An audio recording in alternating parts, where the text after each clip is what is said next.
Town of Orleans, Thomas Evers, and the board secretary, Stacy Faber. We're also favored with the support and electronic intelligence of Sarah Eaton, who is kind of a silent partner to the actual doings of these meetings. And so tonight we have one item on the agenda, and that is case number 2152. This is an application made by Ryder and Wilcox on behalf of Jeff Hyde and Alicia Hyde, who own the property at 242 Brick Hill Road in Orleans. And they're applying for a special permit as set forth in General Laws, Chapter 48, Section 6, and also Sections 164 3C1B, 164-21A, 164-43, and 164-44, the latter of which are the usual bylaw provisions concerning the general standards for special permits. Now, the applicants propose to add on to a pre-existing non-conforming single-family dwelling. The proposed addition will result in intensification of, I think it appears to be one pre-existing non-conformity. There is a building overage of 2799 square feet. Is any member of the board had any communication with the applicant or any of the applicant's agents which ought to be disclosed to the board, to the public, or would otherwise constitute a conflict of interest? There's no response, so I declare that the board is impartial and indifferent. Let the record reflect that regular member Emily Van Giesen has joined the meeting. So there are 6 members of the zoning board who are present at this virtual meeting. Mr. Little, would you present?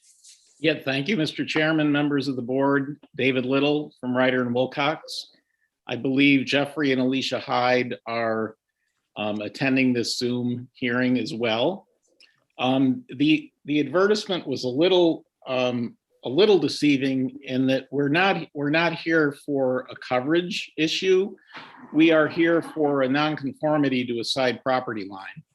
We could see that, right? We could see that on the site plan dated February 7th, 2017, which has the legend, because when I read it at first blush, I thought, well, why are we going way over? But we're not at all. Right. You're right. well within the 4,000 square feet. You happen to be doubling the coverage. Yes, sir. But, yep. But you're entitled to do that, aren't you?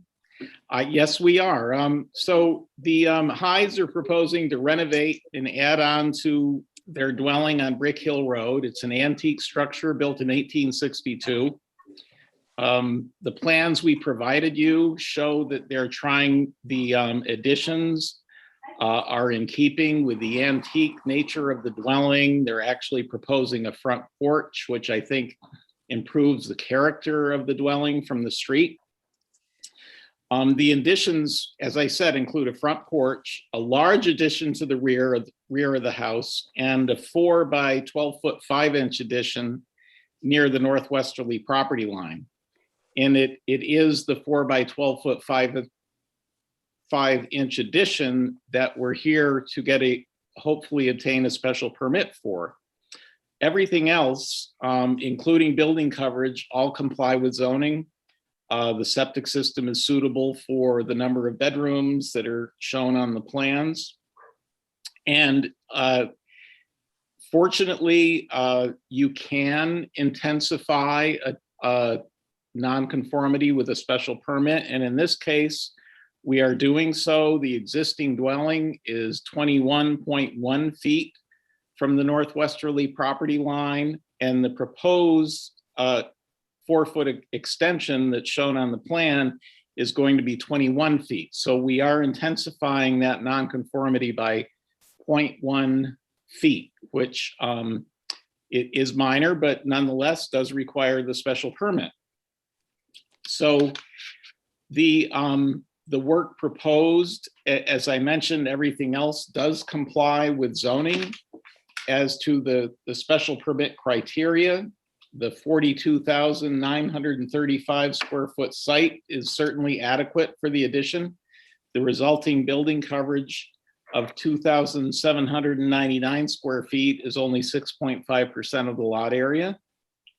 The residential site is suitable for the proposed addition. The resulting setback nonconformity is being intensified by only 0.1 feet. There would be no additional impact on traffic flow or safety. We believe the plans will actually improve the visual character of the house from the street with the addition of the porches. It's not getting any taller, and the bulk of the proposed addition, which they can do by right, is on the rear of the house.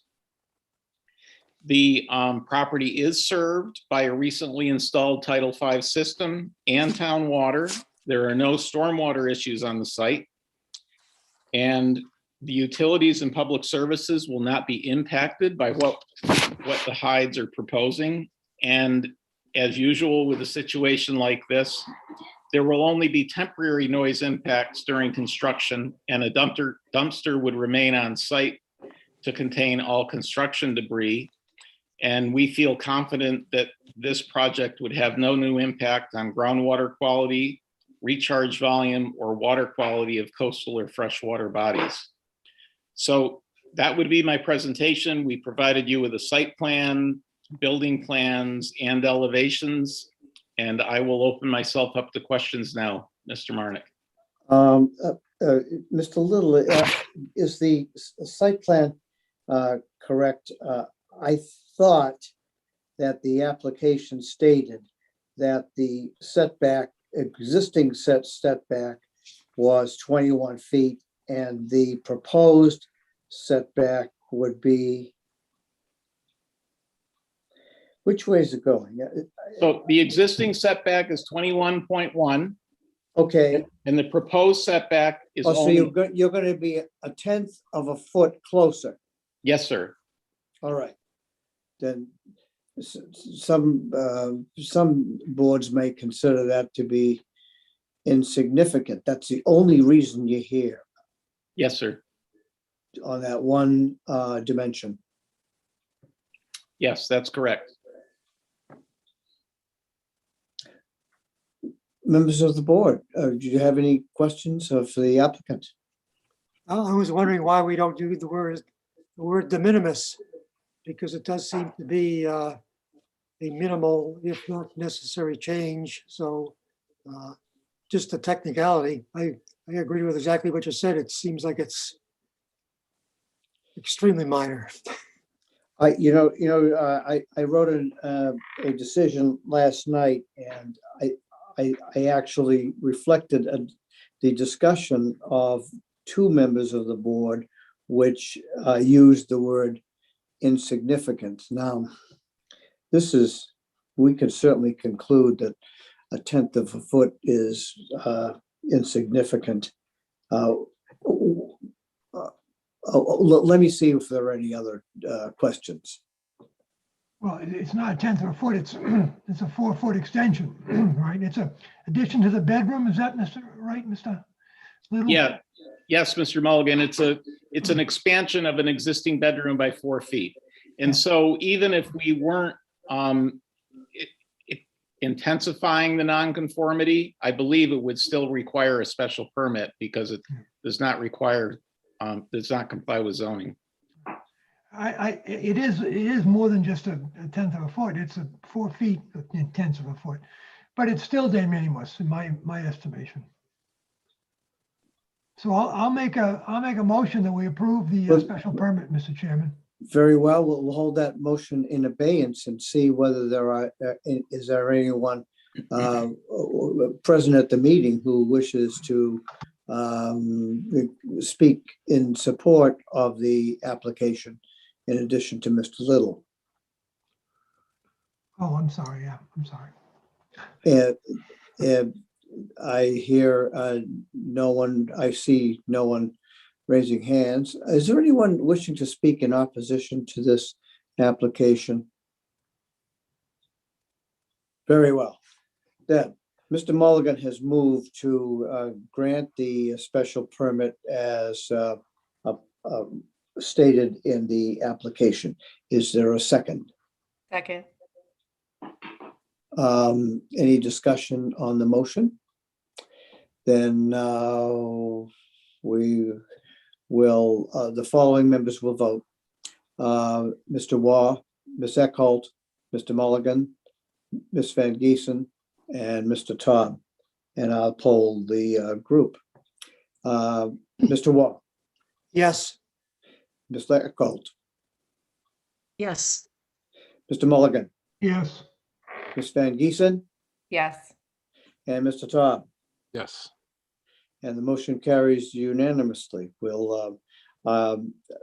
will, this special permit will be granted with the findings of the board, which would warrant the issuance of a special permit. I'm asking Ms. Eckholt if she will write the decision. Yes, I will. I picked an easy one. Thank you very much, everyone. I appreciate your help. Thank you, Mr. Little. Members of the board, that's the only item on the agenda, except that among other, we were favored with an edited version of 5 meetings from October 7th to January 2020 to January 6, 2021. These were substantially, closely reviewed by Ms. Eckholt and revised, and were circulated by Stacy Faber recently. I wonder whether it is appropriate or whether you colleagues have been able to review those minutes for accuracy, and whether this may be the appropriate time to adopt and approve those minutes for publication once and for all. Is there anyone who wishes to review those minutes further? like I can say that I did review them and I could find no changes that I could see that should be made, so I would certainly approve them, like, if you're Very asking. well. me. I have, Ms. Faber, I have a suggestion on the meeting of October 21, 2020. You might delete that paragraph, which is contained in the agenda, beginning with the listing of matters that are reasonably anticipated. Are those reasonably anticipated by the chair? That really doesn't, we don't really need to have that in the minutes. And I think that was, they were included by accident. The other suggestion is purely ego-driven, and that is that my surname is misspelled whenever reflecting a vote. My name is being spelled M-A-R-N-I-N-K, and somebody might want to look at that years from now on the doings of this board and wonder who that was. Can you make those Well, when changes? the author's doing your biography. Stacy, can you make those changes? Yes, I will do And that. Subject to those two, I think that those minutes are fine, something which was a task which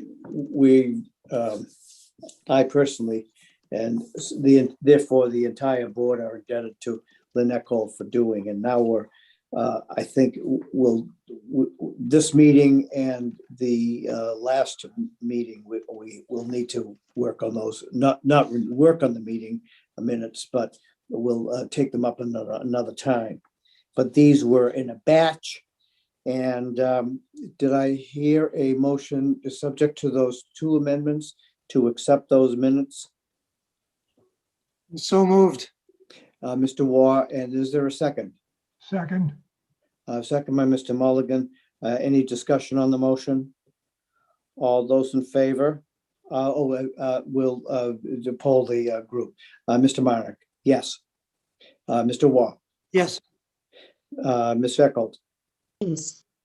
Mr. Mulligan, yes, Ms. Van Giesen, Yes. Mr. Taub. Yes. Very well, then those minutes may be slightly corrected and modified and published. Therefore, withdrawing the draft minutes which may have appeared in the doings and record of this board. Is there any other business to come before the meeting? I'll make a motion to adjourn, Mr. Chairman. Very well. Is there a second? Second. Second by Ms. Van Giesen, by acclamation. All those in favor? Aye. Thank you very much. Thank you for your help and assistance.